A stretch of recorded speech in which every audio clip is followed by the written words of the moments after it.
start with Newton's second law of motion. So it's basically from chapter 3c. So before we start with Newton's second law of motion, we will have to study first few terms. Okay. First of all,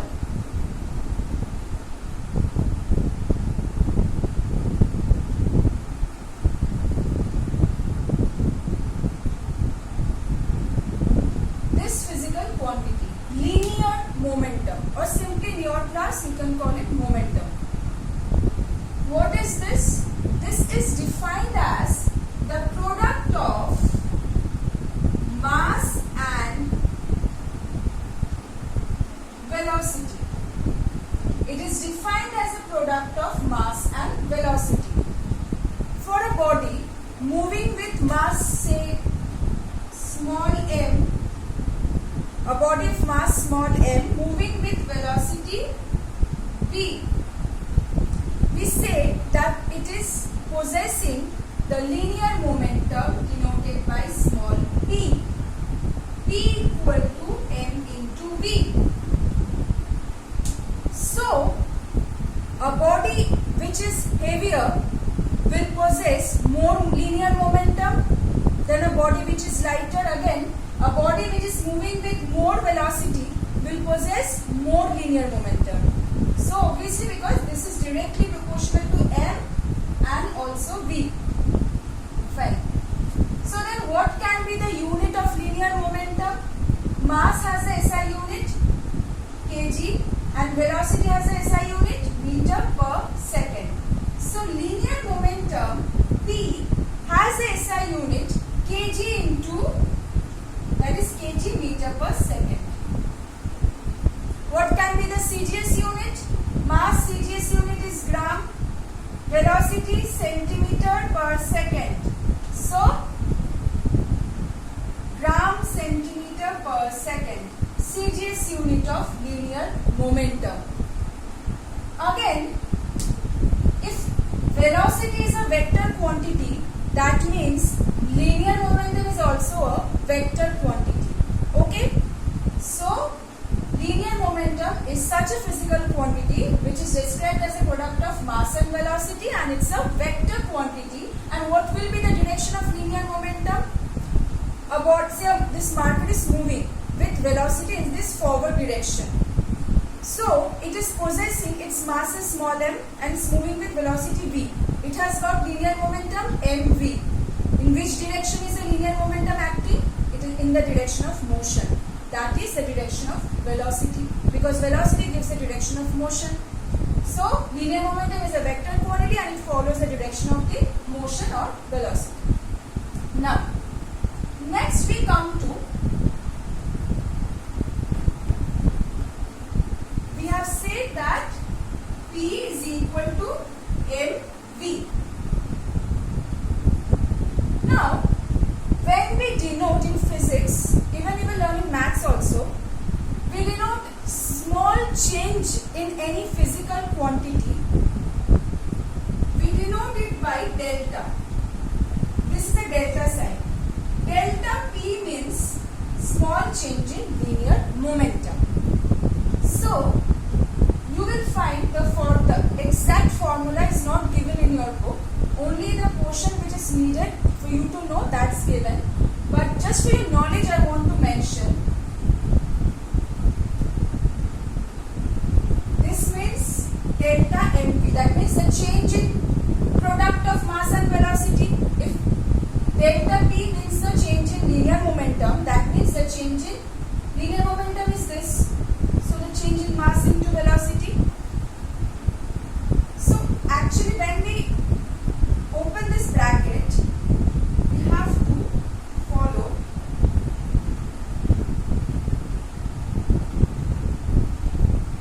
m into delta v plus v into delta m. That means delta of mv means m into change in the velocity plus v into change in the mass. But you will ask me that we know that mass always remains constant. Mass never changes. We have learned this. Actually,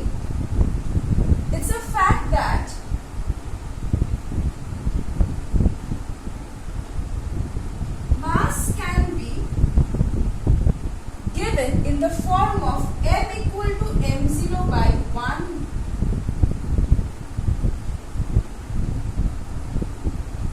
v is the speed of the body with which it is moving, c is the speed of light in vacuum. If you take physics in the higher classes, then you will learn that for those bodies which move with velocities comparable to the velocity of light, for them mass changes. Mass does not remain constant. That is why it's given by this form.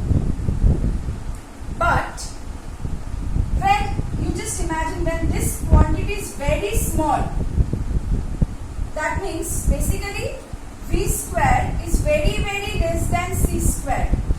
When can it happen? When v is very less than c. That means the body is moving with such a velocity which is very much less than the velocity of light. Okay. For that case, isn't this quantity very much less? So can we just simply ignore this quantity if it's very much negligible amount? So we can write then m equal to m0. What is m0? m0 is a rest mass. That means when the body is at rest. You will learn it later on in relativity. You don't have to worry about all those terms. Just know this, that m0 is a rest mass when the body is at rest. And when it's moving with some velocity v, its mass is given by this. But whatever mass we have learned so far, and we will learn in fact, for everything, velocities are always very less than the velocity of velocity of light in vacuum. That is why we always ignore this quantity. V square by c square is very much less than 1, so obviously we can, this is equivalent to m0 by root over 1, that means m0.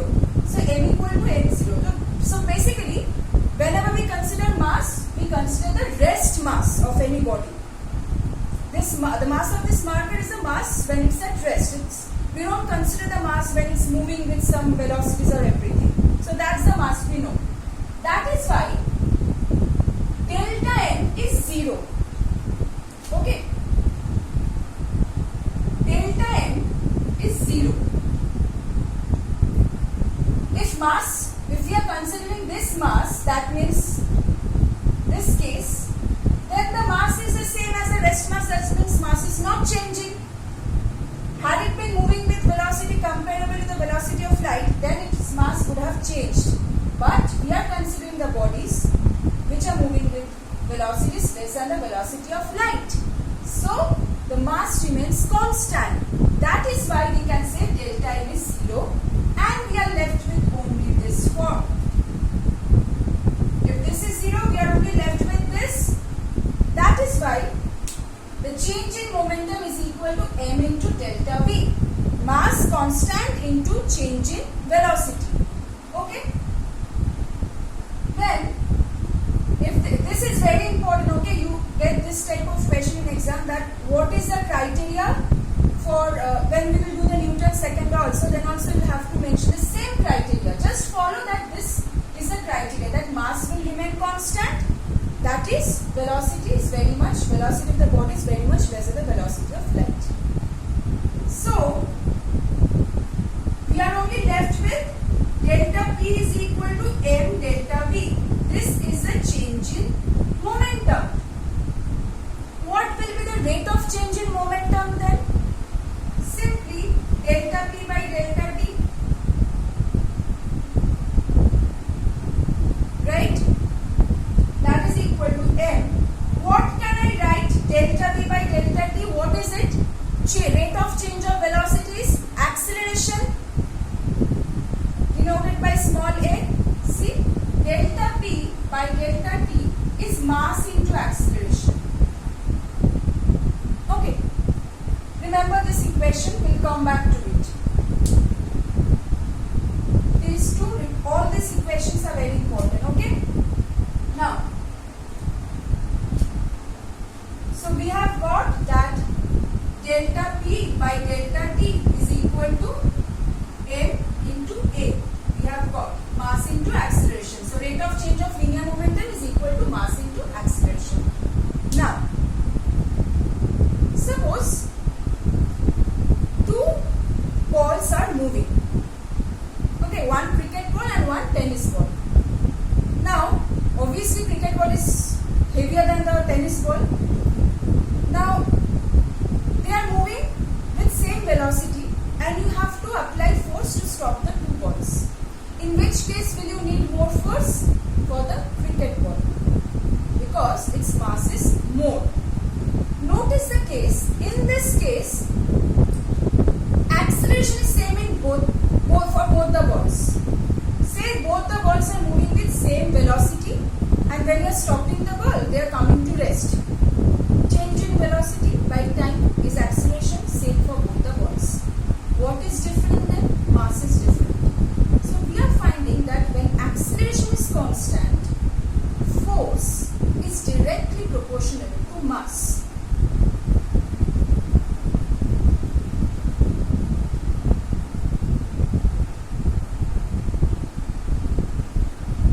What can be the graph? If I just plot F and M, obviously straight line because it's directly proportional, when provided acceleration is constant. Again, say two cricket balls, you have applied force to move the two cricket balls. Now, in one cricket ball you have applied more force and another cricket ball you have applied less force. Which one will acquire more velocity? The one which you have applied more force. That means that is acquiring more velocity. That means that will produce more acceleration. So,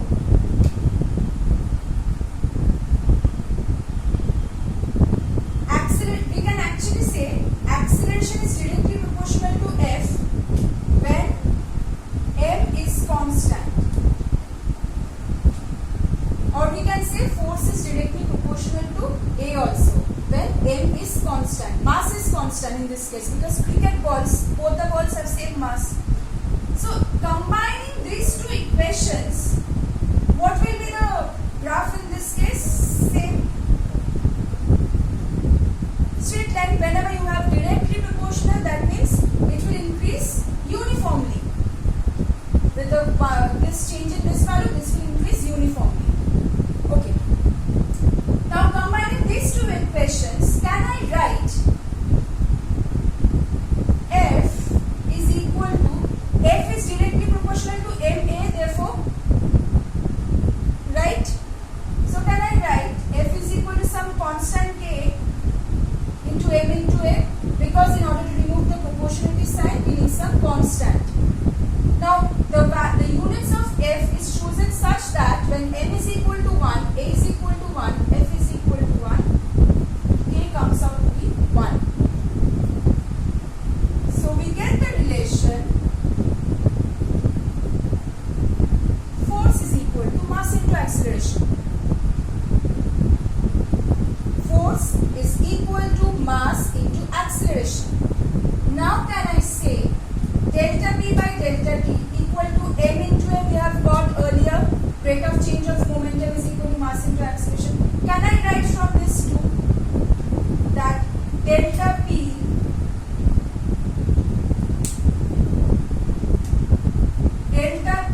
by delta T is equal to M into A, that is equal to F. So I can write force as the rate of change of linear momentum simply by combining this equation and this equation. In your exam, you get simple numerical problems relating this as well as the equations of motion which you have already learned in chapter 2. Combining these two forms, you get numericals. Okay? So this forms the Newton's second law of motion. This is the mathematical statement of the second law of motion. Then what is the second law of motion? Newton's second law of motion, the statement is that rate of change of linear momentum is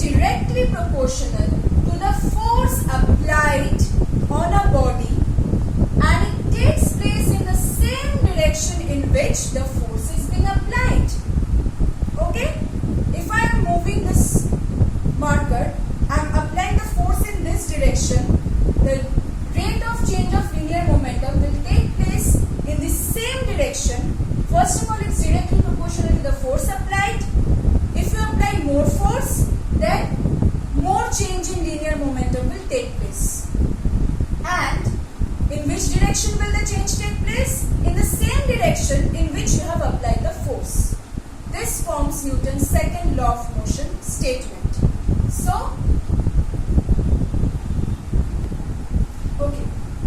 So, we have got Newton's second law of motion, the statement, mathematical form of Newton's second law of motion, and therefore, remember this thing, very important. Conditions under which this law holds. Newton's second law of motion. What are the conditions? Remember, in the beginning of the class I have told you that mass is constant. Mass should be constant. I have shown the derivation. You don't have to remember what is rest mass and the formula m equal to m0 by 1 root over 1 minus v square by c square, but know the conditions. Very important. Mass is constant. Second condition, or the same, basically these two conditions are related. Velocity should be very, very less than the velocity of the moving body. It should be very, very less than the velocity of light in vacuum. Okay? And what do we get from Newton's second law of motion? We get the measurement of force. Newton's first law of motion gives us the definition of force. From Newton's second law, we get the measurement of force as well as the units of force. So basically the force definition that we get from Newton's first law and how we measure force that we get from Newton's second law. Let's see the units of force. This also we get from Newton's second law. What will be the units of force? What have we got? Force is equal to mass into acceleration. SI unit kg meter per second square. Acceleration is meter per second square. This is kg.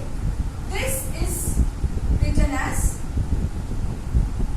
Newton or capital N. So 1 Newton is defined as the force acting on a body of mass 1 kg producing an acceleration 1 meter per second square.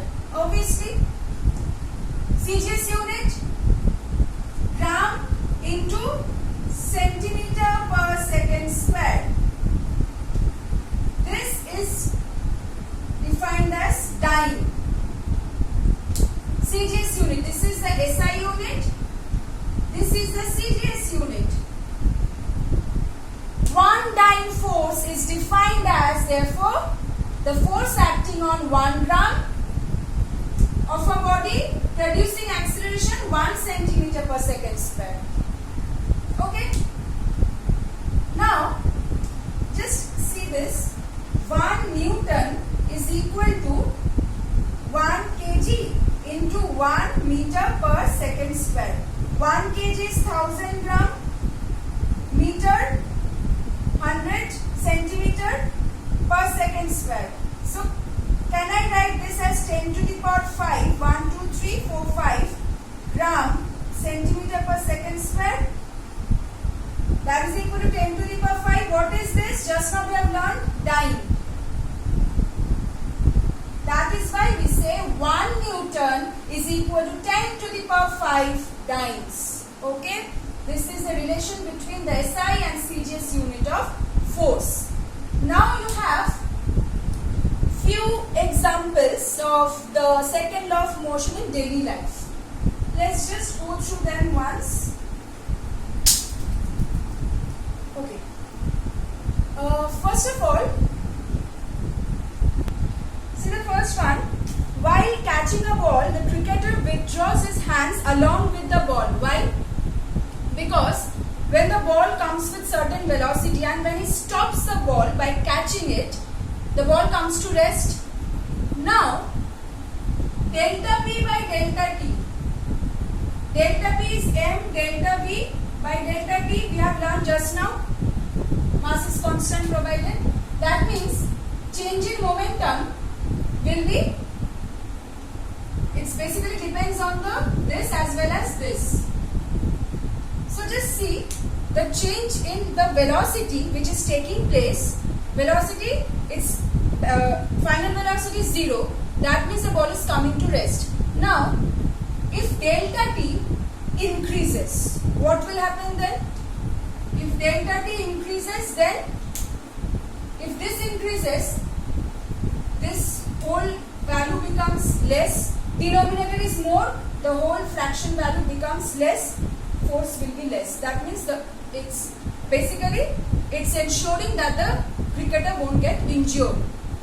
That means less force will be applied, right? Now suppose athlete often lands on sand after taking a high jump. Why? Because when he or she lands on sand, it will take delta t, the time interval in which that person is coming to rest, that is being increased.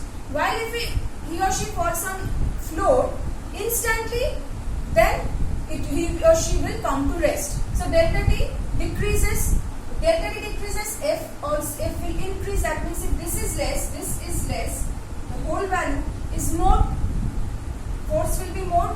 That means the athlete will get injured. If we have to decrease the force, we can increase this. Same thing, the last application also follows the same thing. See, when the glass vessel falls on a hard floor, it breaks. Why? Delta t is less. So, force applied is more in this case. Rather than does not break when they fall on a carpet. It takes more time for the change in velocity. That means from initial velocity to come to the final velocity. That is at rest. Okay, so these are the applications of the Newton's second law of motion.